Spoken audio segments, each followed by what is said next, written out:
Vamos dar início, então, à nossa edição da sessão de Medicina Crítica Max Weil.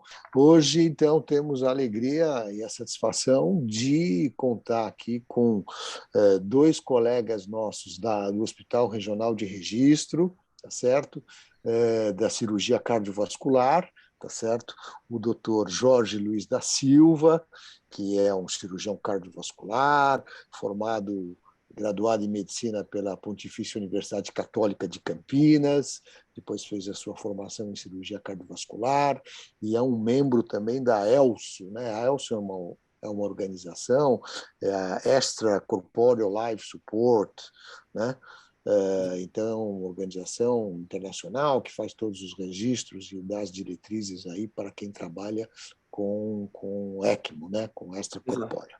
Muito bem. E também temos a alegria e a honra de receber também o Wagner Ciongoli. O Wagner Ciongoli é um cirurgião cardiovascular, fez a sua graduação na Faculdade de Ciências Médicas de Santos e é o coordenador do Serviço de Cirurgia Cardíaca, ou Cirurgia Cardiovascular, do Hospital Regional de Registro.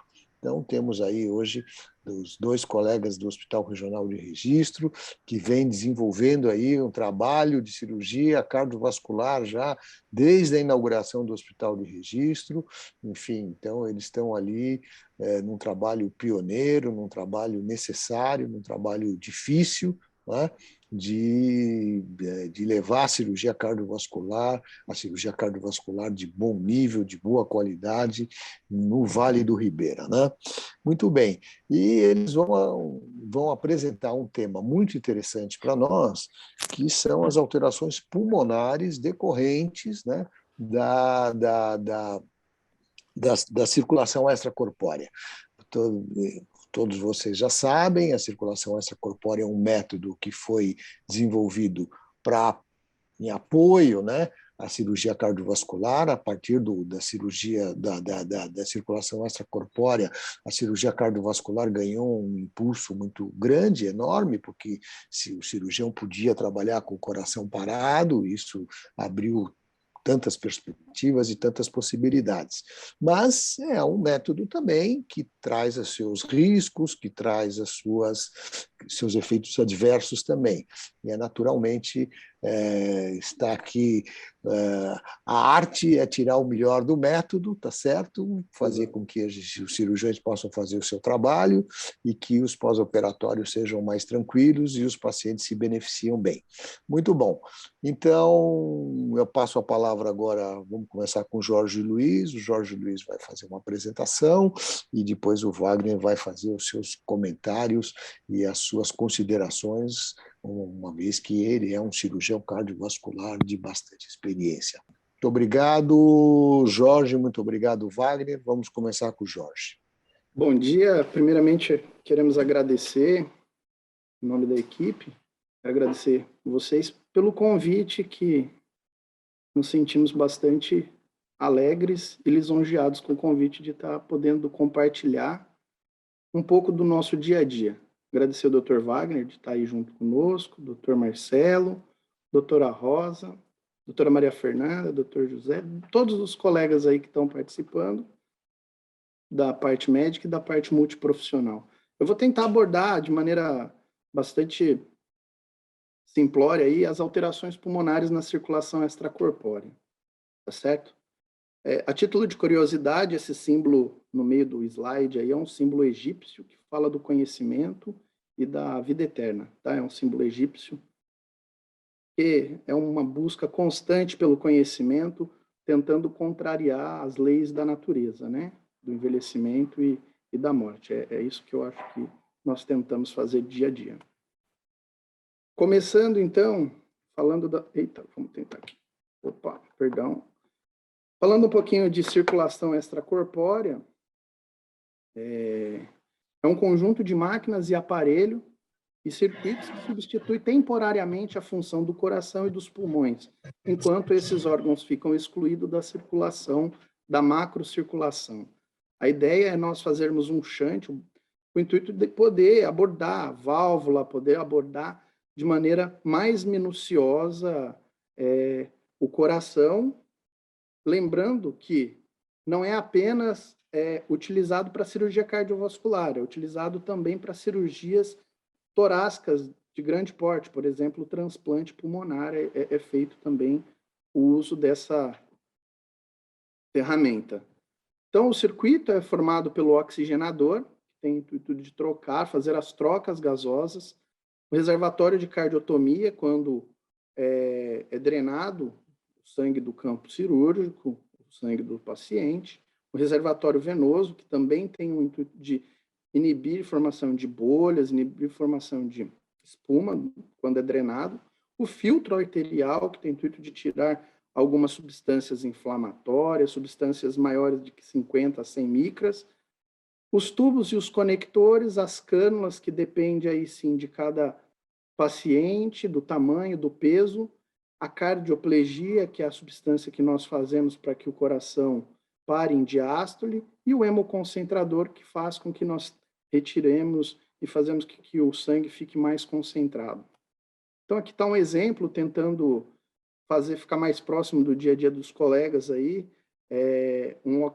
um reservatório com uma membrana, né, com o oxigenador, um filtro, conectores com a máquina de circulação extracorpórea e um filtro de oxigenador. Só a título de conhecer e tornar um pouco mais próximo aí nosso. Então, o sistema respiratório, devemos lembrar que nós temos a zona de condução, né, que começa nariz, boca, traqueia, até chegar lá no alvéolo, onde nós falamos a partir da hematose. Devemos lembrar que a hematose é a difusão, onde temos maior concentração de oxigênio inspirado e vai fazer troca a nível capilar, no intuito de aumentar a oxihemoglobina. É importante a gente lembrar desse fator, lembrando que temos a pressão atmosférica para que tenha inspiração maior do que a pressão torácica, para que o ar entre, e para que ocorra a expiração ao contrário. A pressão intratorácica é maior, fazendo as trocas mediante difusão. O intuito de nós fazermos essa macro-respiração é um só, é fazer com que ocorra a micro-respiração, onde nós temos o intuito de obter energia, ATP. Temos que lembrar disso, que é o funcionamento. O funcionamento desse organismo, das nossas células, depende da formação de ATP, que acontece a nível mitocondrial. Então, é isso que nós vamos tentar fazer através da nossa circulação extracorpórea, promover uma situação que tenha o máximo de possibilidades desse organismo manter a homeostase enquanto esse coração, esse pulmão está parado.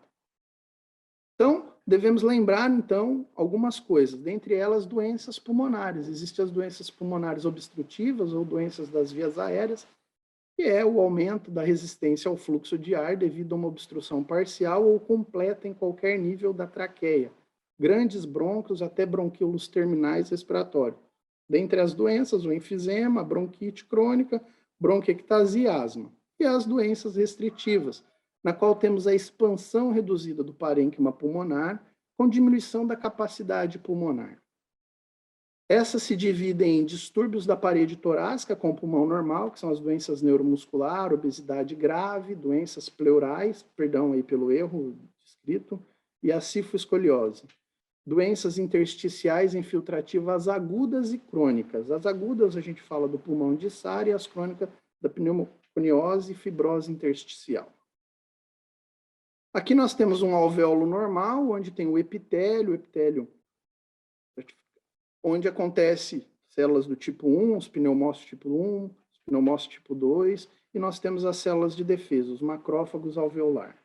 Coloquei mais ilustrativa essa foto e estou falando de doenças, por quê? Porque os pacientes que vão ser submetidos à cirurgia cardiovascular, adulto, na grande maioria, nós temos pacientes que têm alterações pulmonares e têm essas doenças de base. Então, é importante nós lembrarmos isso para chegar a ter um resultado melhor. Então, temos que lembrar dessa fisiopatologia. Temos que lembrar outra situação, a síndrome da resposta inflamatória sistêmica, a SIRS, que é uma temperatura maior do que 38 graus, uma frequência cardíaca maior do que 90, uma frequência respiratória maior que 20 incursões, um PCO2 na gasometria arterial menor que 32, ou uma leucocitose maior que 12.000 ou menor do que 4.000, ou bastões maior que 10% de neutrófilos. Isso aí é uma definição feita por Boni lá em 1992. Por que eu estou falando tudo isso? Porque a gente tem que abordar a CIS e a SEC.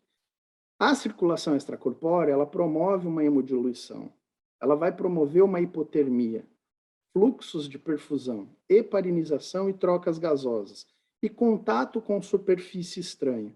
Hemodiluição, lembrando da química, que concentração 1 vezes volume 1 é igual a concentração 2 volume 2.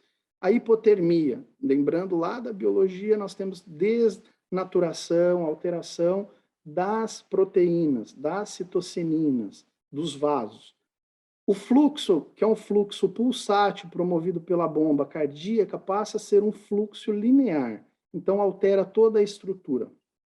E a heparinização, que também vai fazer com que tenha alteração da coagulabilidade e a troca gasosa, deixando de ser algo fisiológico para tentar suprimir suplementar através de uma máquina, através do filtro de oxigenador da membrana. E o contato com superfície estranha, que aí vai ter alteração celular, alteração da cascata de coagulação através da via intrínseca e extrínseca. Já terminando, tem um pouco da fisiologia da perfusão. A gente fala da característica da perfusão, então a gente tem uma baixa viscosidade, eu altero pressão oncótica e a colodosmótica, alterando a permeabilidade. O fluxo contínuo não pulsátil gera uma alteração dos meus receptores, baroreceptores, quimiorreceptores, fazendo com que eu tenha uma hipotensão arterial, e isso faz com que meu sistema nervoso simpático e parasimpático altere, através da acetilcolina, a liberação das catecolaminas nos órgãos efetores. E isso vai fazer com que ocorra uma vasoconstrição e uma acidose, que é feita a correção, né? Uma tentativa de correção durante a circulação extracorpórea.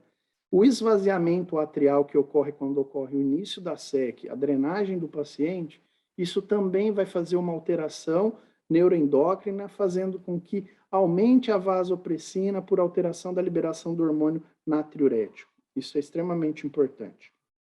Então, tentando contextualizar toda essa introdução, nós temos um trauma que vai levar a uma reação inflamatória, liberação de mediadores inflamatórios, fator de necrose, interleucina 1, interleucina 3, interleucina 6. Um parêntese, para os residentes lembrarem que a interleucina 6 passa a membrana, né, a membrana cerebral, e no idoso, quando está inflamado, com começo de infecção, faz ele ter o rebaixamento e altera também o nível de fome e saciedade. Então, o trauma leva à ativação dos mastócitos e à degranulação dos mastócitos, liberação de histamina, bradicininas, ativação endotelial de formação de óxido nítrico, caracterizando aquilo que a gente aprendeu lá na fisiopatologia de tríade de Virchow, dor, rubor e calor. A anestesia tenta inibir no processo cirúrgico a dor, inibindo através dos medicamentos que eles fazem uso da via neo- e paleoespinotalâmica. O rubor é feito pela vasodilatação, pela liberação dos mediadores inflamatórios, juntamente com calor, porque tem estase sanguínea, um aumento da vasodilatação, a circulação naquela região do trauma, ela fica um pouco mais lenta. A dor é a ativação pela liberação inflamatória, diminuindo o limiar de dor via neo-espinotalâmica, como eu já disse, o rubor, a vasodilatação, o calor e a estase sanguínea. A resposta metabólica e imunológica ao trauma, né? Temos os mediadores inflamatórios, o tropismo celular. Lembremos que existe a morte celular programada e aquela que não é programada, a necrose, e isso gera mais processo inflamatório, através da ativação e avaliação dos complexos de histocompatibilidade que as células têm. O aumento da atividade catecolaminérgica, ativação de receptores alfa, que vai fazer uma vasoconstrição periférica, receptores beta, que aumenta cronotropismo e monotropismo, com o intuito de aumentar débito cardíaco, devido à reação inflamatória e perda para o terceiro espaço. Lembrando que pressão é frequência cardíaca vezes resistência periférica. Temos também nesse processo do trauma e da circulação extracorpórea ativação de eixo renina-angiotensina-aldosterona, que vai alterar a recaptação de sódio, potássio e água. Então, teremos também, além de uma vasoconstrição, um aumento da recaptação no túbulo contorcido, perdão, de novo pelo escrito, contorcido proximal, e no ducto coletor absorção de potássio e íon H+, gerando uma alcalose metabólica. Então, para a cirurgia cardíaca, como para as outras, a resposta ao trauma, nós teremos uma diminuição aí do potássio intracelular, então é um íon que o paciente tem que ser visualizado no pós-operatório pela inflamação, pela alteração de limiar de potencial. É um paciente também que nós temos que cuidar do eletrólito para o risco de arritmias. E também temos um aumento de GH, além da alteração do lactato. O aumento do GH aumenta a IGF-1, que diminui o anabolismo, suprimindo o hipotálamo, hipófise e tireoide. Isso até 6 horas, após as 6 horas, aí a nutrição. Desculpa o erro aí que o computador corrigiu, me perdoe. Então, temos alguns estudos que falam da resposta inflamatória cirúrgica, né? Tem esse estudo, Systemic Inflammatory Response Syndrome After Cardiac Operation, é um. Systemic Inflammatory Response Syndrome After Cardiac Operation, temos esses dois aí, falaram bastante a respeito de tudo isso que a gente está falando. E retorno esse slide porque, assim, todo esse processo resposta ao trauma, alguns dos pacientes que já têm algumas comorbidades, essa resposta, teoricamente, vai ser maior, porque naquele pulmão eu já vou ter alterações inflamatórias.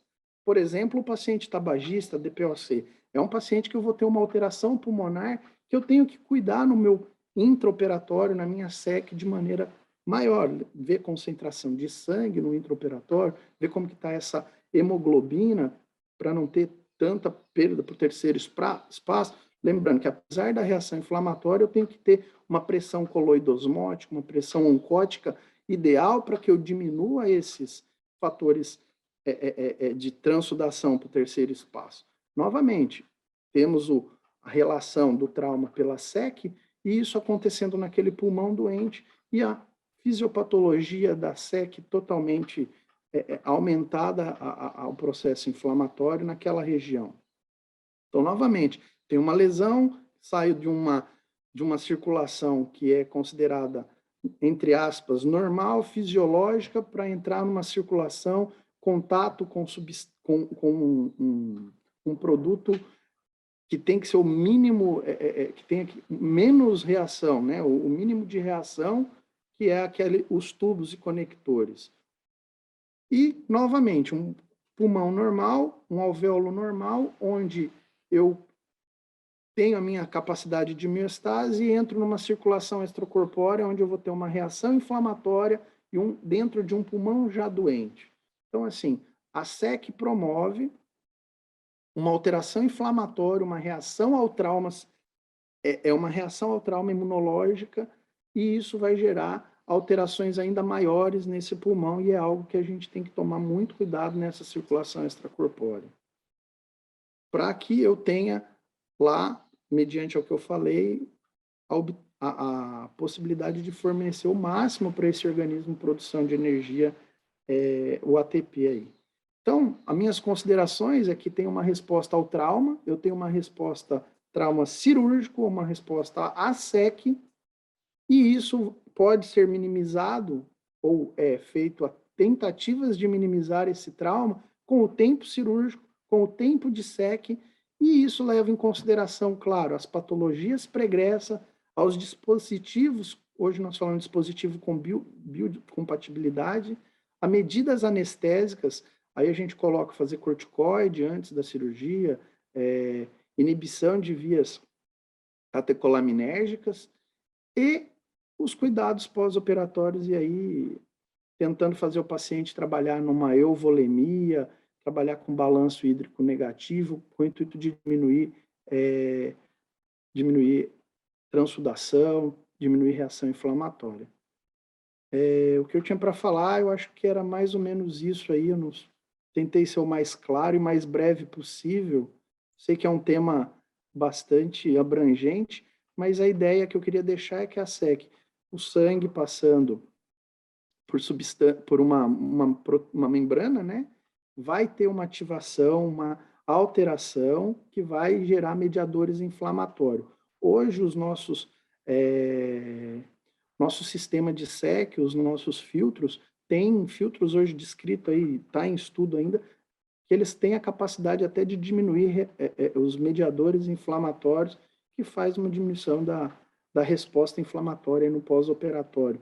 Aí, falando de pulmão, a ideia é tentar diminuir mesmo que ocorra a perda para o terceiro espaço e que o paciente aí consiga evoluir da melhor maneira possível da parte pulmonar. E nós temos conseguido fazer isso com bastante maestria aí, graças a Deus. Aí. A partir dessa introdução, dessa apresentação do Jorge, muito bem, uma apresentação interessante do tema, né? A gente fica imaginando que é quase um milagre, né? O paciente aguentar uma circulação extracorpórea, né? Porque você vê como tem tanto estímulo inflamatório, né? E a gente percebe isso, né? Quando vai fazer o cuidado pós-operatório. Então, eu imagino que o tempo de circulação extracorpórea é um fator importante, né? Assim como alguns aprimoramentos, né, que ocorreram ao longo do tempo. E aí, talvez o Wagner possa comentar melhor essa questão, né? E a extracorpórea que vocês praticam no centro cirúrgico, né, durante o procedimento, realmente é uma extracorpórea que provê, quer dizer, veno arterial, né? Vocês tiram sangue venoso e devolvem na raiz da aorta, né? Então, essa circulação extracorpórea está fazendo as duas funções: a função da troca gasosa, através e a função da bomba também de gerar um débito cardíaco, né? Exato. Então, nós estamos trabalhando aí com as duas funções, né? E tudo bem. Então, Wagner, o que você pode comentar sobre isso? O que você pode nos dizer sobre a evolução desses dispositivos? Se hoje a gente tem bombas melhores, se a gente tem menos hemólise, enfim, qual é a relação do tempo de circulação extracorpórea e, eventualmente, as complicações pós-operatórias? Queria que você abordasse um pouco essas questões, Wagner, e mais aquilo que você achar pertinente, naturalmente. Primeiramente, eu gostaria de agradecer o convite de vocês, de estar presente aqui nessa reunião. Eu acho que é muito importante todo esse trabalho que vocês vêm desenvolvendo, não só aqui para o Hospital de Registro, mas acho que para todos os hospitais que o Instituto administra, e isso traz resultados não só para o grupo, para o desenvolvimento do conhecimento médico, mas para o paciente, que é o nosso objetivo maior, né? Como eu estou já há alguns anos nessa luta aqui de cirurgia de coração, só a título para ilustrar o que o Jorge apresentou brilhantemente, né, e o comentário do Marcelo, que é praticamente um milagre o paciente sobreviver a tudo isso. Antigamente, os primeiros testes, que nós estamos falando aí, antes da circulação extracorpórea, nos primórdios da circulação extracorpórea, tentou-se até circulação cruzada com macaco, e obviamente isso era um desastre, né? Não sobrevivia um paciente. Depois dos trabalhos do Dr. Gibbon, que desenvolveu os primeiros conceitos de circulação extracorpórea nos Estados Unidos, surgiram vários sistemas de coração-pulmão artificial, que eu acho que seria o nome mais adequado para esse sistema, porque ele ilustra exatamente o que nós estamos fazendo. Estamos substituindo o coração e o pulmão artificial. Tanto é que existe uma tendência hoje mundial dos fabricantes de denominarem coração artificial a máquina de roletes, que hoje é consagrada, usada no mundo inteiro, e o pulmão artificial, que é o oxigenador, que também é consagrado, utilizado no mundo inteiro. Enfim, depois vieram, no início, as primeiras máquinas de coração-pulmão artificial. Elas eram todas de aço inox, reutilizáveis, laváveis, eram siliconizadas e eram montadas e reutilizadas. Eu não sou tão velho assim, mas cheguei a pegar o finalzinho disso. O finalzinho disso daí é onde nós montávamos as máquinas. E tínhamos problemas gravíssimos, muito relacionados a essa reutilização, como infecções, problemas relacionados à siliconização do material, como embolias, e nos traziam grandes problemas. E depois, já na década de 70, começaram a surgir os materiais descartáveis, mais biocompatíveis, né? E os oxigenadores, que seria o foco nosso aqui, o pulmão artificial, aonde tem a finalidade de receber o sangue venoso, promover as trocas gasosas e devolver esse sangue arterial, eles passaram a ter essa oxigenação realizada por uma membrana, por uma placa dentro da câmara de oxigenação multiperfurada. Então, você imagina que qualquer um de nós poderia pegar uma plaquinha de acrílico, isso era feito mesmo de acrílico, fazia furos nessa plaquinha, e eu participei lá na bioengenharia do INCOR, no desenvolvimento de algumas delas, né? E que tamanho era o furo, quantos furos iam, enfim, iam se fazendo testes até se atingir um grau de oxigenação satisfatório para o débito que nós estávamos utilizando para cada paciente. E então era uma câmara que injetava de um lado ar pressurizado e ela borbulhava por essa plaquinha, bolhas, dentro de uma câmara de sangue venoso, que depois passava por um desborbulhador, e esse sangue estava arterializado e era bombeado de volta para o paciente. De modo que, com o desenvolvimento, surgiram os oxigenadores de membrana, que hoje já é uma membrana semipermeável, muito mais fisiológica, menos agressiva, porque todo esse processo de borbulhação do sangue aumentava o trauma, já falado aqui muito bem pelo Dr. Jorge. E o oxigenador de membrana minimizava todo esse trauma. Então, de modo que hoje nós acreditamos que ainda precisamos melhorar muito. Esses oxigenadores precisam melhorar muito. Mas já atingimos um grau de aperfeiçoamento bastante grande, de modo que aquele conceito de milagre que o paciente sobreviva a tudo isso, já está deixando de ser e está sendo uma realidade. Nós trabalhamos hoje no mundo inteiro com conceitos, com taxas de mortalidade bastante aceitáveis. De modo que esse equipamento que nós utilizamos aqui no Hospital Regional, ele é um equipamento consagrado no mundo inteiro, que consiste numa máquina que substitui o coração, que é uma bomba de rolete, com uma caçapa e um rolete, e consiste num oxigenador de membrana que oxigena esse sangue. Então, o sistema todo é assim: o sangue venoso é drenado por gravidade, o paciente está numa mesa cirúrgica com um desnível em torno de 1 metro, nós canulamos a veia cava superior e a veia cava inferior. Essa não é uma técnica padrão, é a técnica que nós utilizamos aqui, canulação bicaval, por achar que facilita mais a drenagem, causa menos estase e menos trauma.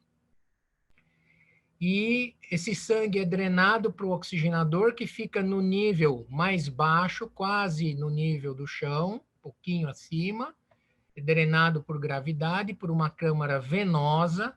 Nessa câmara venosa, ele passa por uma câmara de oxigenação, onde tem a membrana semipermeável, que recebe o oxigênio e é controlado o fluxo, oxigena, passa por um desborbulhador, vai por uma câmara de reserva arterial, e nessa câmara de reserva arterial passa por um rolete, que seria o coração artificial, e é devolvido ao paciente na raiz da aorta. Esse rolete, ele tem um potenciômetro que regula a rotação, e de modo que nós podemos controlar o fluxo, que seria nada mais do que o débito. Calcula-se o débito necessário para o paciente, 4 litros, 4 litros e meio, e com esse potenciômetro você trabalha com o fluxo calculado para esse paciente na raiz da aorta. Muito bem, está estabelecido o circuito e está iniciado a circulação extracorpórea. Agora nós precisamos operar esse coração. E para que isso se proceda, nós temos que fazer o coração parar. Essa não é também uma técnica, é muito utilizada, mas existe a técnica que faz com o coração batendo sem a circulação extracorpórea, que não é o escopo nosso aqui. Então, para que nós operemos, nós temos que desviar o sangue do coração, quer seja para proteger esse miocárdio através de uma solução cardioplégica, com hipotermia, com uma solução rica em potássio, em torno de 25 a 30 miliequivalentes de potássio, que faz ele parar em diástole para diminuir o consumo de oxigênio, para aumentar a proteção desse coração, para que nós possamos operá-lo. E quer seja para realizar cirurgias intracardíacas, que foi o grande benefício da circulação extracorpórea, de propiciar que o cirurgião acessasse as doenças intracardíacas, sabidamente as válvulas, e logo as congênitas vieram nesse embalo, né? Então, para que a gente faça isso, nós temos que pinçar a raiz da aorta com uma pinça vascular imediatamente antes do retorno do sangue arterial. Então, à medida que você pinça, você interrompe o fluxo coronariano, você desviou o retorno venoso, de modo que esse coração não recebe mais sangue. Ele para de receber sangue, digamos assim, para de receber 90% do sangue. Um pouco sempre acaba passando, sempre passa pelo pulmão, mas é um fluxo mínimo. De modo que você protege o coração com a solução cardioplégica e você tem condições de acessar essas patologias. Muito bem. Você tem um tempo limítrofe, tá certo? Por quê? Porque à medida que você fica mais tempo em extracorpórea, todos esses fatores que foram citados, né, eles se potencializam, eles se agravam. Esse tempo que nós temos é em torno de 1 hora e meia, no máximo 2 horas. Períodos com mais de 2 horas de circulação extracorpórea são considerados períodos prolongados, onde você tem o aparecimento de um número de complicações maiores, e uma taxa de complicação e de mortalidade maior. De modo que nós procuramos, então, trabalhar numa taxa de 1 hora, no máximo 1 hora e meia, que é um período bastante aceitável para você corrigir essas patologias. O Jorge citou muito bem, e isso é uma estatística nossa aqui, e que só corrobora os dados mundiais, que os antecedentes de comorbidades dos pacientes associados às alterações do trauma cirúrgico e da SEC, eles contribuem de uma maneira importante para a taxa de morbidade e a taxa de mortalidade pós-operatória. Esse é um dado que nós constatamos aqui, né? E é uma característica dessa população ter uma taxa de comorbidades prévias absurda. 80% dos nossos pacientes têm mais de 3, 4, 5 comorbidades. Portanto, são hipertensos, tabagistas, DPO-cíticos, e as causas de comorbidades pulmonares, elas estão em segundo lugar, perdendo só para as causas cardiovasculares, mas estão bem pertinho, bem próxima, uma da outra. E quando nós avaliamos aqui as nossas esse grupo de pacientes nossos, nós vimos que a mortalidade acompanha, obviamente, os pacientes mais graves. Esses pacientes que têm mais morbidades, eles estão sujeitos a maior mortalidade. Daí nós começamos, então, a estudar isso e a tomar medidas que pudessem melhorar esses resultados. Então, diminuindo o tempo cirúrgico, aumentando essa proteção durante a circulação extracorpórea com o uso de corticoides, né? Drogas que pudessem melhorar, mantendo esse paciente um pouco mais vasodilatado, uma vez que a própria circulação extracorpórea ela tem uma tendência de manter o paciente vasoconstrito e uma tendência dele fazer uma acidose, que isso necessariamente tem que ser corrigido durante a circulação. Então, nós procuramos evitar que isso saia do nosso controle, corrigir muito precocemente, e às vezes nós fazemos essa correção já sabendo que vai ter acidose, nós fazemos uma correção preventiva para evitar que essa acidose se instale, para que quando ele saia da circulação extracorpórea, toda essa parte metabólica esteja controlada, né? E uma das coisas que praticamente nós fizemos aqui, que nós acreditamos que tenha dado um bom resultado, foi fazer algumas cirurgias sem a circulação extracorpórea.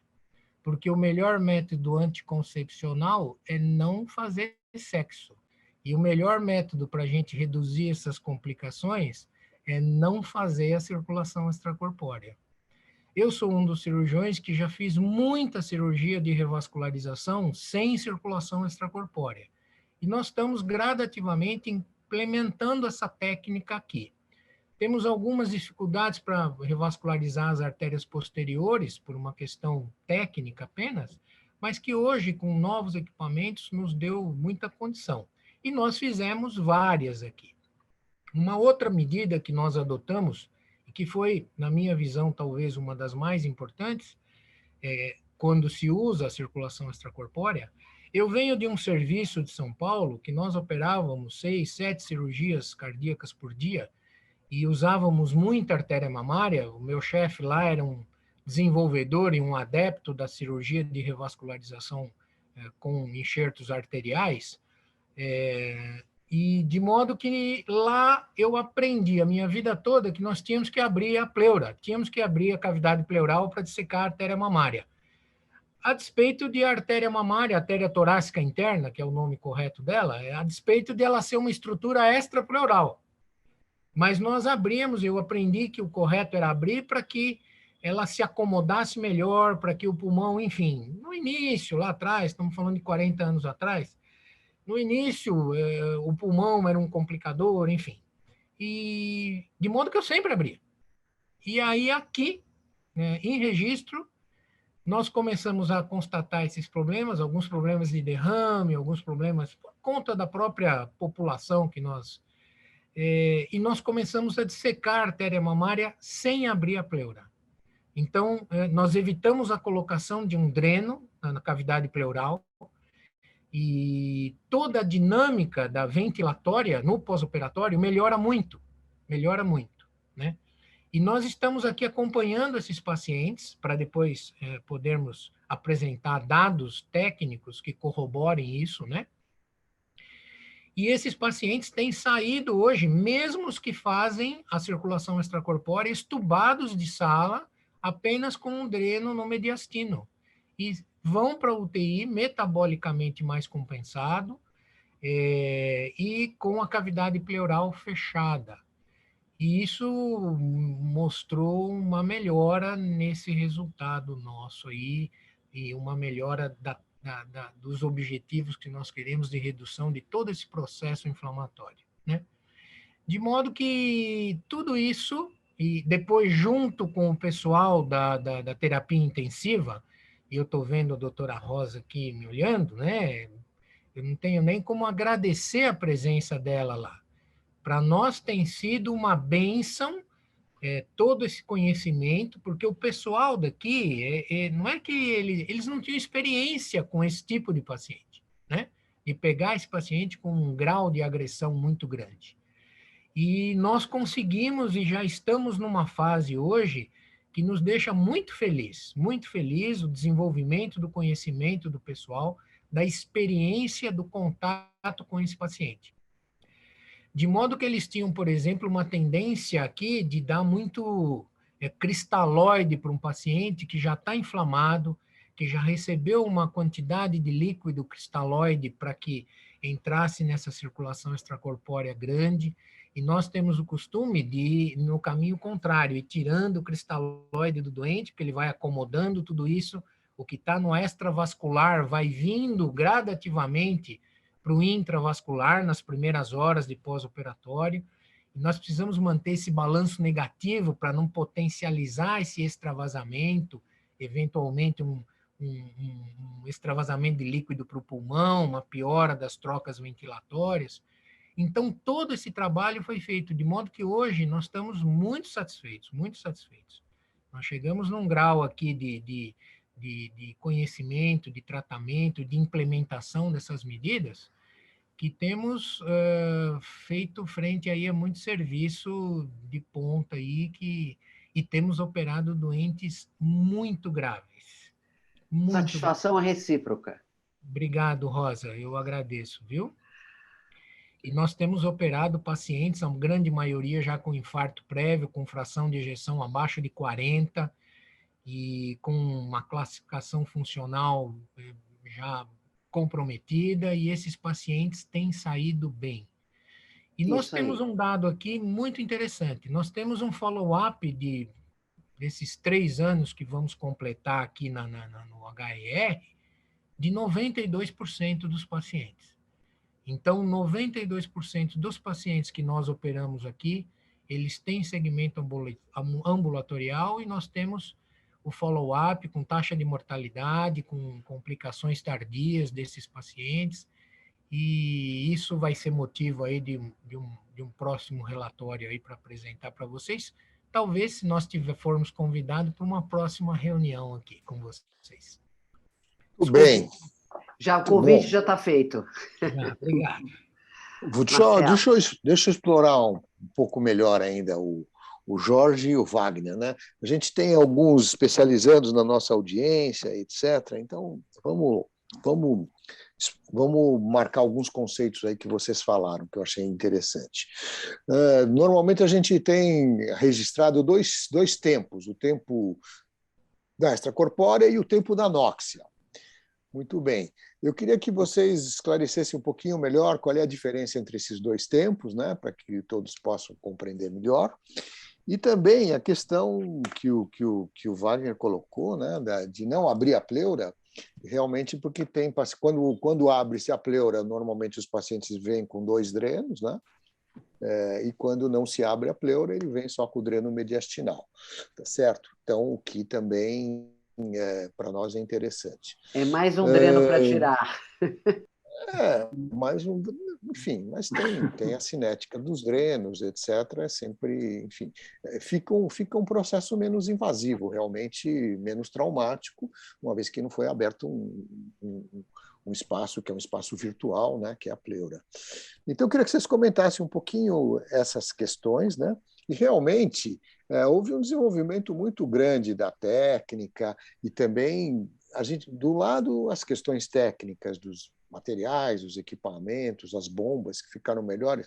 Tanto é que você faz ECMO fora do centro cirúrgico para sustentar a insuficiência respiratória ou mesmo insuficiência cardíaca por períodos mais prolongados, indicando que realmente houve aprimoramentos aí, senão seria impossível.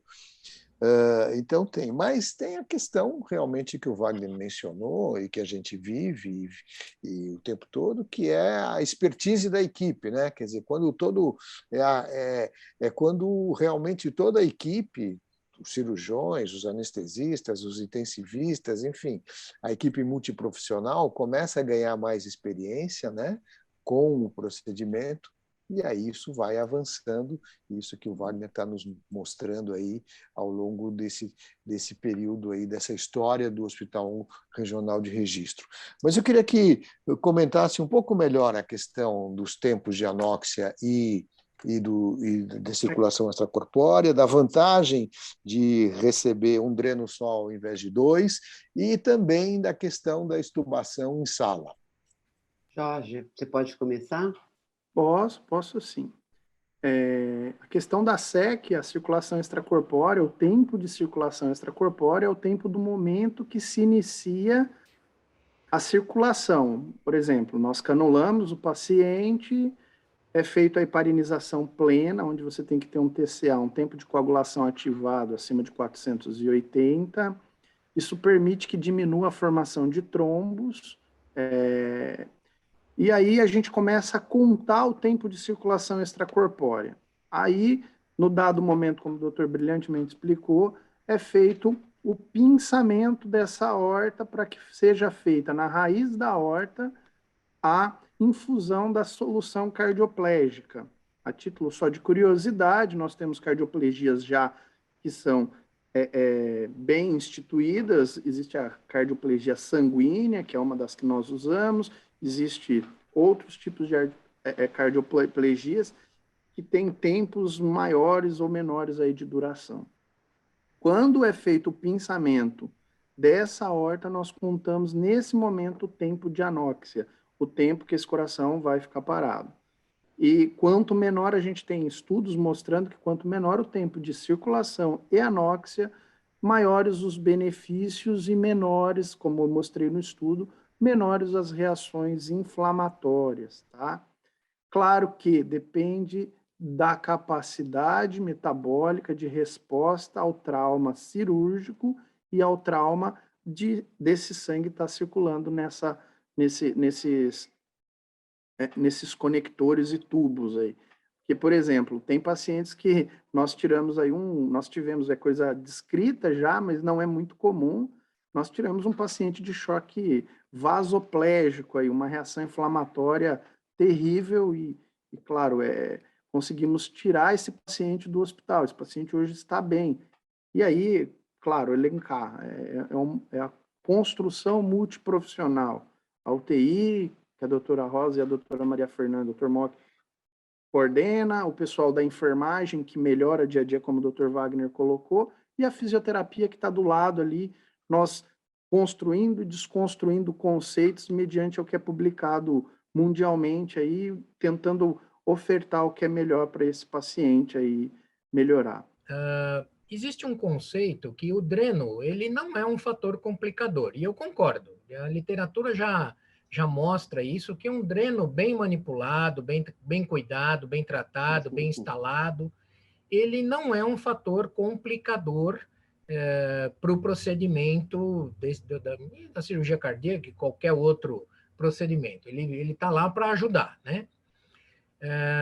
No nosso caso, nos faz diferença. Acontece que um dreno pleural, ele não é só o dreno pleural, ele muda toda a dinâmica da ventilação, tá certo? Ele é um dreno que é uma cavidade virtual de pressão negativa e que passa por um processo inflamatório, uma agressão aguda, né? Muitas vezes num pulmão que já está doente, que já tem uma doença pulmonar, que já é um pulmão trabalhado clinicamente, complicado clinicamente, e aí você vai lá e abre essa cavidade que muitas vezes está num limite, e aí você tem dificuldades depois de extubação, de retirada, enfim. Então, do ponto de vista técnico, o dreno em si, ele não...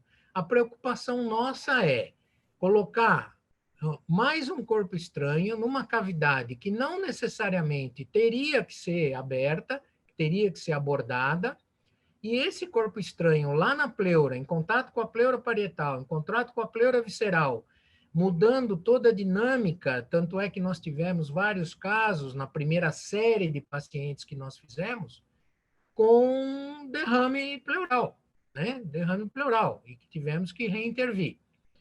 Já com os pacientes que não estamos abrindo a pleura, tivemos nenhum caso. Tivemos nenhum caso. Eventualmente, se esse paciente evoluir para um quadro infeccioso, bacteriano, você tem uma cavidade que foi aberta e que tivemos um caso com empiema e que precisou ser feita uma decorticação pulmonar, precisou de uma toracotomia, precisou... Então, é uma cavidade que você evita que ela entre no processo de complicação de uma maneira direta, né? Você abrindo a pleura, você convidou ela para reunião, convidei ela para brincadeira, e se surgir tapa e briga lá, ela vai apanhar também. Se você não abre a cavidade pleural, mesmo que o paciente desenvolva uma complicação inflamatória, infecciosa, o que nós observamos é que essa cavidade pleural fica preservada. E isso reduz o risco e reduz as complicações e melhora a evolução desses pacientes. De modo que nós estamos ainda na curva de aprendizado, né? Nós cada vez mais conseguimos dissecar as mamárias sem abertura da pleura. Nem sempre é possível. Às vezes, os pacientes que têm DPOC, o pulmão ele acaba vicariando, ele fica hiperexpandido e às vezes você não consegue, principalmente no ápice, você não consegue. Às vezes o coração é um pouco grande, como nós usamos a mamária in situ, quer dizer, nós não retiramos a origem dela na subclávia, a origem ela é mantida, só tiramos a extremidade distal da mamária, às vezes ela não chega na descendente anterior, onde nós queremos colocar. E aí tem que abrir a pleura, porque aí eu tenho que dar razão para o Dr. Puig. Ela acomoda melhor realmente com a pleura aberta, e nós ganhamos ali 3, 4, 5 centímetros e conseguimos chegar com a mamária aonde é necessário na descendente anterior. Mas nós estamos fazendo isso agora como uma medida de exceção. A nossa rotina hoje tem sido partir para dissecar mamária sem abrir a pleura. E temos cada vez mais conseguido, e esses pacientes têm evoluído melhor. Muito bom. É um aprimoramento que muito interessante mesmo, Wagner. Claro que depende de uma curva aí de treinamento, não é verdade? Mas é interessante, é bem interessante. E me diga uma coisa, Wagner, e como é que vocês... Isso é curiosidade minha, porque eu não estou lá no centro cirúrgico, onde às vezes eu gostaria de estar também. Está feito o convite. Está feito o convite. Legal. O que faz você resolver, decidir se você vai fazer uma revascularização com extracorpóreo, sem extracorpórea? O que norteia a tua decisão ali? Tá. Eu, como peguei desde o início as técnicas de revascularização sem esta utilização da extracorpóreo, desenvolvimento de estabilizadores do coração, nós temos um estabilizador chamado Octopus, que ele estabiliza somente a região que nós vamos fazer a anastomose e o coração fica inteiro, fica batendo, e que facilita tecnicamente bastante a sutura, uma vez que são suturas muito delicadas, 1 milímetro, 1,5 milímetros, 2 milímetros no máximo, com fio 7 zeros, 8 zeros. Então, são suturas muito delicadas, a gente usa a lupa, o Jorge usa, eu não uso, graças a Deus não preciso da lupa ainda. Mas o fato de a região a ser operada estar imóvel, ele facilita bastante. Então, foram desenvolvendo esses estabilizadores, o Octopus, o Starfish, que é um outro estabilizador, que ele se fixa na ponta do coração por pressão negativa, com o vácuo da sala, né, com ventosas, ele se fixa na ponta do coração e permite que você levante a ponta do coração para apresentar as artérias posteriores, as marginais, a ventricular posterior, a descendente posterior que saem da direita. Toda vez que você tomba o coração, você vai achar a circulação extracorpórea fichinha, você vai falar, esses caras são loucos. eles viram o coração, a pressão vai para 3, a pressão média do paciente vai para 3, 30 milímetros de mercúrio. E no início a gente tinha muito medo, não fazia, e eu comecei a fazer muito disso aí, muito, comecei a fazer muito. Cheguei a apresentar um trabalho no Congresso Brasileiro de Cirurgia Cardiovascular, e nesse meu trabalho eu tive a audácia de falar na frente dos meus professores, Dr. Adib, Dr. Enio Búfalo, falar que circulação extracorpórea em revascularização do miocárdio, para mim, estava sendo vista como uma complicação, não mais como um procedimento necessário. E o doutor Enio falou, olha, eu ainda não consegui ter uma taxa muito grande como você tem, mas essa observação que você fez realmente chama a atenção da gente, né? Eu acho que no futuro nós vamos ter uma condição muito maior de operar esses corações de revascularização e deixar a circulação extracorpórea para as patologias congênitas, para aqueles corações que não toleram essa mobilidade, virar, tombar, levantar, enfim. E você vê que é engraçado, às vezes a gente tombava o coração, a pressão média arterial ia para 30 milímetros de mercúrio, e a gente dava droga, vasoconstritava o doente, noradrenalina para melhorar, e eu não gosto muito disso, porque eu acho que a noradrenalina satisfaz muito a gente ali no monitor, mas não satisfaz a parte metabólica do doente, né? Então, o que nós fazíamos? Eu comecei a fazer Trendelenburger, mas um Trendelenburger que o pessoal começou a chamar de pau de arara, porque eu virava mesmo o paciente em Trendelenburger para aumentar o retorno venoso nesse coração, simulando um infarto de VD e causando uma pré-carga e fazendo esse volume, o VD empurrar isso para frente e começamos a ter resultados melhores, começamos a operar esses pacientes com uma pressão arterial média de 50 milímetros, sem noradrenalina. E sem o distúrbio metabólico da vasoconstrição, sem distúrbio da acidose, enfim.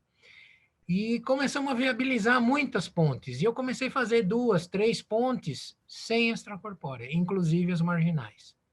E eu volto a ressaltar, desde que o coração permita. Nós fazemos essas medidas, damos o trem e tal, mantivemos uma pressão arterial média de 50 milímetros de mercúrio? Mantivemos. Segue o procedimento.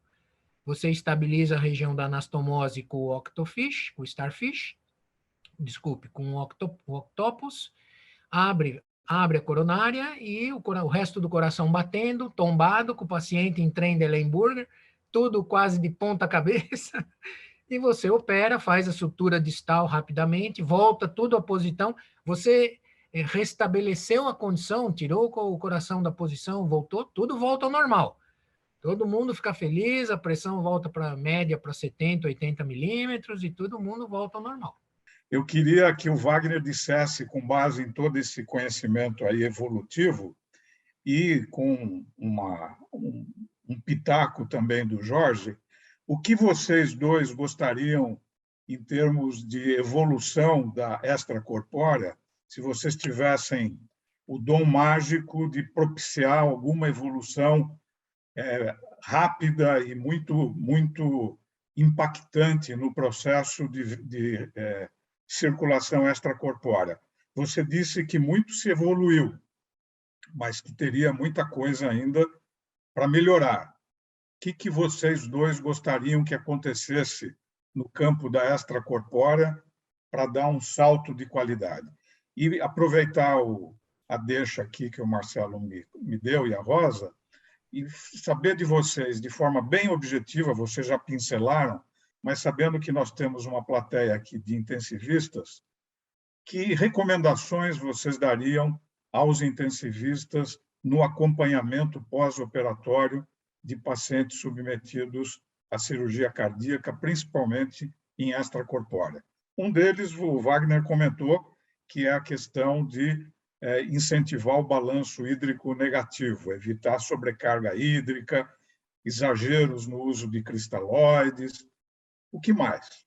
Se me permite, doutor Marcelo, a pergunta que o senhor tinha feito para o doutor Dr. Wagner, só vou pontuar, uma das situações que o Dr. Wagner passou batido, talvez eu não entendi, é a questão da horta em porcelana. É uma dos critérios, além da gravidade do caso, é usado a circulação, não usado a circulação extracorpórea. Uma vez que a horta é toda porcelanizada, fica inviável eu fazer o toque, o manuseio dessa horta, aumentando o risco de acidente vascular cerebral, e é uma coisa que a gente discute muito, né, Dr. Wagner? Esses pacientes que a aterosclerose não é apenas nas artérias coronarianas, mas sim em todos os vasos da cabeça. Então, um dos critérios para ser elegível a cirurgia sem circulação extracorpórea é o paciente que tem a aorta em porcelana e tem comprometimento coronariano importante. Chegando agora na pergunta do Dr. José Maria, o que eu gostaria é o que está se discutindo, a biocompatibilidade. Quanto mais biocompatível for esse material, menos reação inflamatória. E aí, assim, o paciente já tem a lesão, já tem a resposta, o remite relacionado ao trauma cirúrgico. Quanto menos eu conseguir, ou quanto menos eu conseguir minimizar isso aí na SEC, melhor. O ideal realmente era não se usar a SEC, mas uma vez que tem que se usar, que esses materiais, como tem sido feito no Brasil, tem uma empresa importante no ramo da circulação extracorpórea, a Braille Biomédicas, que tem estudado bastante, tem produzido, inclusive agora fez-se uma medida sobre ECMO, né? Criaram tá na Anvisa o material de ECMO. E aí é um contrassenso, poxa, reação inflamatória, o Dr. Marcelo comentou, poxa, mas faz ECMO para melhorar a parte pulmonar, é um contrassenso, e aí, nesse contrassenso, o que eu gostaria é que fosse o quanto mais biocompatível, diminuindo a reação inflamatória. Quanto aos colegas intensivistas, o que eu acho que nós conquistamos aqui em registro é o companheirismo entre os cirurgiões e os médicos intensivistas. Eu acho que é extremamente importante essa relação que existe, que a doutora Maria Fernanda permite acontecer junto com a doutora Rosa, doutor Marcelo. É a troca, porque muitos dos momentos a gente pensa, poxa, o coração está lá, vou dar volume. E eu aprendi uma coisa na minha formação lá em Campinas, na PUC, coração doente não aceita desaforo. E aí aquela lei dos motores, onde eu dou volume, melhora a contração, a gente vê que um coração doente talvez não é assim, às vezes precisa de manejo de droga. E como já foi dito, tem sido feito com bastante maestria pelos colegas aqui, e a gente está à disposição, é conversar o cirurgião, conversar, porque, como dito, é um multifatorial, é o intensivista, é o enfermeiro, é o técnico, é o fisioterapeuta, enfim, é um conjunto. Essa acho que seria as minhas considerações. E uma consideração, claro, a gente não compara, mas eu tenho visto que os nossos índices aqui da UTI têm sido muito próximo do que a gente tem feito lá na PUC. Tempo de internação, complicação, e isso se deve um aplauso a todo mundo envolvido. Obrigado. Por favor, Dr. Wagner. Wagner. Bom, a cirurgia cardiovascular, ela é uma especialidade multidisciplinar, né? Quando eu já montei serviços em outros hospitais, em outras regiões do interior no passado, enfim. E nós passamos, quando vamos implantar um serviço, por uma fase de treinamento da equipe de enfermagem, da equipe de fisioterapia, da equipe médica, e na equipe médica são várias especialidades, a anestesia, a equipe de terapia intensiva, enfim, os clínicos, realmente é multidisciplinar, de modo que nós acharmos que a equipe cirúrgica é a onipotente aqui, não é.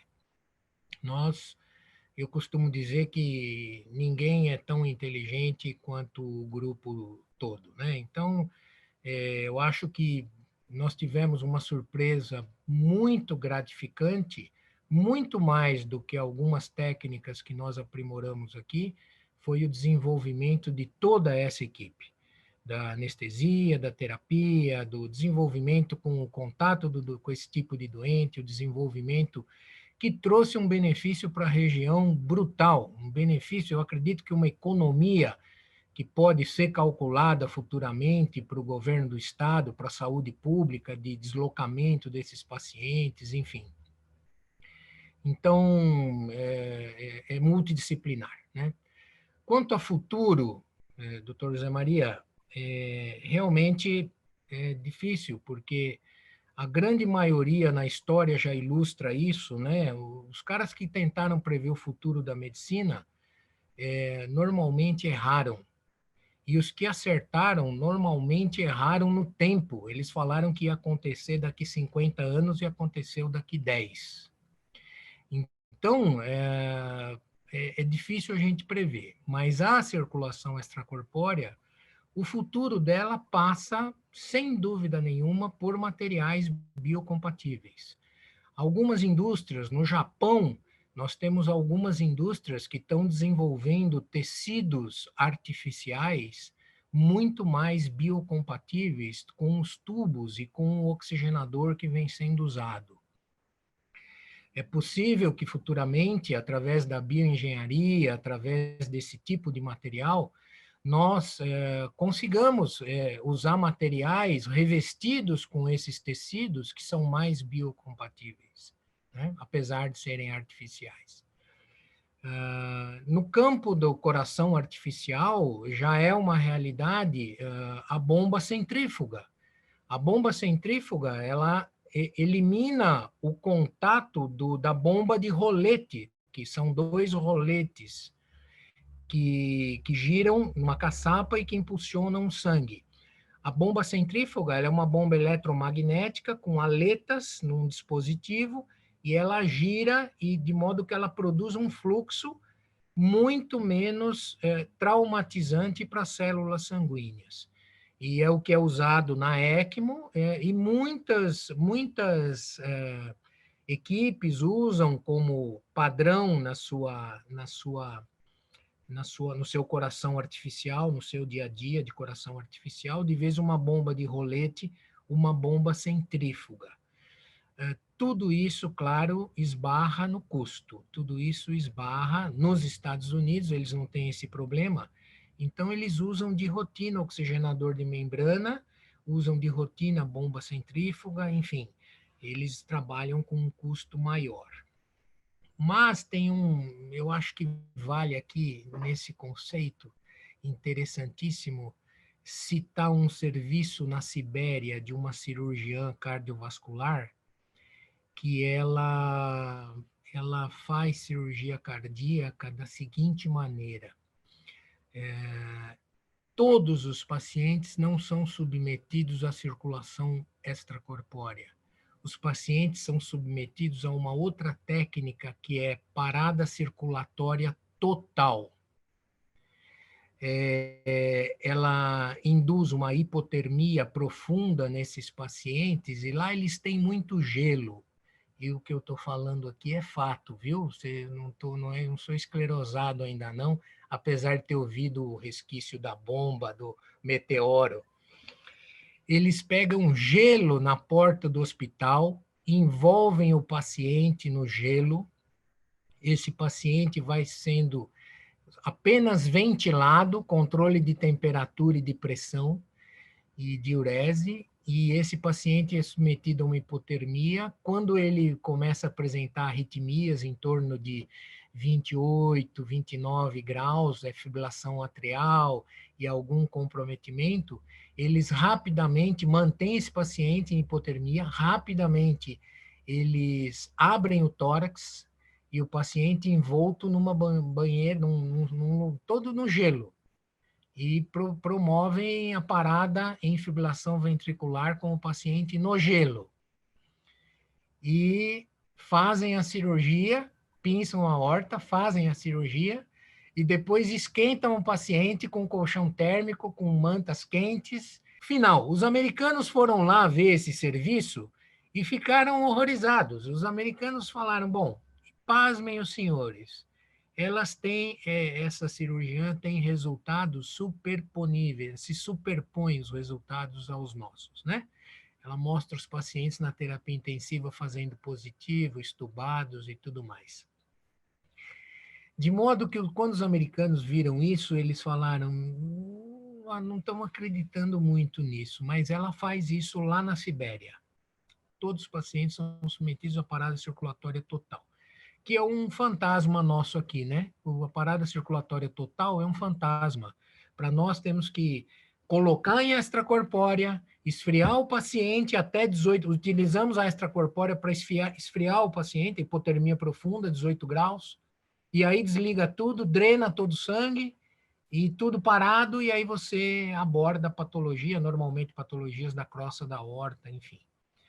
E lá eles fazem de rotina para revascularizar o coração. Não chega a 18, mas para em fibrilação ventricular, e depois choca. Depois esquenta e choca o coração, sai batendo e vamos embora. Eles esquentam rapidamente ou lentamente? Lentamente, porque o colchão térmico, quando o coração, eles começam a colocar soro quente na cavidade, colchão térmico, aquecem a sala, eles fazem isso. E vão pondo soro e vai dando choque até que o coração começa a bater. Você sabe, é interessante. Você sabe que a hipotermia acidental, né, que acontece nos países frios, né? No Brasil é difícil, mas nos países frios, a hipotermia acidental, as pessoas acham que o sujeito está morto, né? E não está, né? Então, ela foi Tem mais ou relatos menos... de pacientes que se recuperam, né? Exatamente.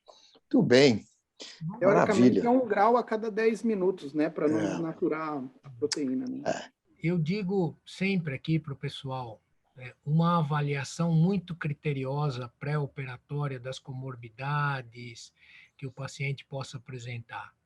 Sempre um diagnóstico muito precoce, né? O máximo possível com o que você tem nas mãos aqui. Eu dei uma aula aqui de tromboembolismo pulmonar e na aula que eu dei aqui para o pessoal, eu falei, o exame padrão ouro para tromboembolismo é a cintilografia de perfusão pulmonar, mas nós não temos aqui. Agora, nós temos a clínica e nós temos o ecocardiograma, que nós podemos fazer isso em meia hora. E fizemos numa paciente nossa que teve uma embolia pulmonar, e em meia hora ela estava na UTI, já heparinizada, e a paciente evoluiu muito bem. Então, uma avaliação criteriosa, um diagnóstico precoce e um preciso e precoce o diagnóstico, né? Porque precisa ser preciso. E uma terapia precoce, preventiva e curativa, você consegue ter bons resultados. No paciente da cirurgia cardiovascular em particular, por ser um paciente um pouco mais grave, um pouco mais submetido a um procedimento de grande porte, nós sempre mantemos, porque a circulação extracorpórea, ela tem ainda uma outra complicaçãozinha que já é documentada na literatura, que a parada anóxica, que é a diferença do período aí de extracorpórea, que é o período total, e a parada anóxica é o período que nós mantemos esse coração parado, sem perfusão coronariana. A parada, o período, o tempo de circulação extracorpórea é do início ao fim da circulação extracorpórea, quando entra e sai. E o tempo de anóxia é o período que eu pinço a aorta, interrompo o fluxo coronariano, opero, e quando eu abro a aorta e restabeleço o fluxo coronariano, ele é o tempo que encerra a parada anóxica, né? Então, esse tempo de parada anóxica, ele causa, não sai de graça, ele causa uma diminuição na disfunção sistólica desse ventrículo. Então, se ele entra com uma fração de ejeção de 40% já rebaixada, apesar de você revascularizar esse coração, a própria circulação extracorpórea, ela causa uma diminuição em torno de 5%, 7% dessa fração de ejeção. Então, diminui ainda mais, né? De modo que nós sempre, na reperfusão, nós mantemos uma droga inotrópica. Nós usamos a dobutamina, numa dose inicial de 5 microgramas quilo minuto, e mantivemos essa dobutamina para ajudar esse coração a contrair, né? e mantemos esse inotrópico pelo menos nas primeiras 24 horas de pós-operatório, tá? Mesmo que esse coração, porque a maioria vem com uma fração de ejeção abaixo de 60%. E nós sabemos que a circulação extracorpórea causa isso, então nós mantemos isso, manter o inotrópico. O vasoconstritor nós deixamos para uma segunda opção. Eu, particularmente, acho que não é, mesmo que em pequenas doses, ele vem para esse pós-operatório, talvez piorar uma situação de vasoconstrição, onde eu quero vasodilatar esse paciente, eu quero que ele tenha uma normotermia, e quando nós aquecemos, principalmente em criança, nós vasodilatamos essas crianças no reaquecimento desses pacientes, por causa da vasoconstrição da extracorpórea. Então, evitar, deixar como uma segunda opção o vasoconstritor. E se for usar em pequenas doses, e se usar em pequenas doses, o menor tempo possível. E se você precisar de altas doses, e se precisar de muito tempo, aventar uma outra possibilidade. Existem mecanismos de suporte, que são os mecanismos de assistência circulatória, a própria... O balão, né? O balão intraórtico. O balão intraórtico, enfim, porque o vasoconstritor, às vezes, não é um bom prognóstico para esses pacientes. E evitar diminuir a pressão coloidosmótica, porque você põe na sua cabeça que para que nós façamos a circulação extracorpórea, para que a perfusionista, que é o profissional técnico que cuida do coração-pulmão artificial, ele precisa encher esse sistema de líquido para que possa iniciar a circulação. E ela usa 2 litros de cristalóide para encher, circular, tirar bolha, encher os tubos. Então, você imagina pegar 2 litros de cristalóide e dar num paciente de 70 quilos. É um prime. De volemia. Então, o hematócrito que estava em 35, ele vai para 20 durante a extracorpórea, né? Então, evitar... E esse líquido todo, com esse processo inflamatório no pós-operatório, muito dele extravasa para o extravascular. Ele inflama, ele vai para fora. E são as causas de pulmão de choque, às vezes, por sobrecarga de volume. Né? Então, evitar diminuir ainda mais, evitar da cristalóide, manter uma boa diurese para que esse líquido volte para o intravascular e você consiga manter esse paciente numa condição de recuperação coloidosmótica. Ok? Acho que me fiz claro. Foi muito bom. A gente fez um panorama muito interessante da circulação extracorpórea, e a partir desse panorama a gente pôde abordar diversos aspectos, né? Não só da circulação extracorpórea, mas de todo esse processo. E foi uma reunião muito rica, muito proveitosa. Agradeço a Rosa, que teve a iniciativa de convidar os colegas cirurgiões cardiovasculares. Agradeço a eles que tenham aceitado e feito essa boa apresentação para todos nós. Agradeço a Elga Lima, lá em Salvador, que nos dá o apoio, todo o apoio aí para a nossa sessão Max Weil, ao equipe de comunicação do ISG, que faz a divulgação.